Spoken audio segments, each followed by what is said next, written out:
नदिता दे बुंलाय आसाम रायजोनि गिबि मन्थ्रिया सोर? डक्टर हिमन्त बिश्व शर्मा। बे डक्टर हिमन्त बिश्व शर्माखौनो मा होनना बुङो? मामा बुङो। मामा माने आमाय ना? बे मामाया बेलेग। बे मामाया बेलेग। हारसाफोरा असमियाफोरा आमायखौ मा होनना बुङो? मामा। आनैखौ मामि बुङो। मिथिबाय? बे मामाया बेलेग। बे मामाया नोंनि आइ। मिथिबाय ना?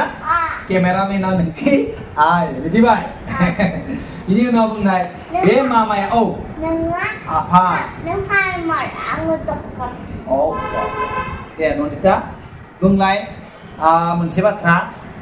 नदिता बुंनो हागोन ना? हागोन। आसामनि बयनिख्रुइ देरसिन दैमानि मुङा मा? देरसिना ब्रह्मपुत्र।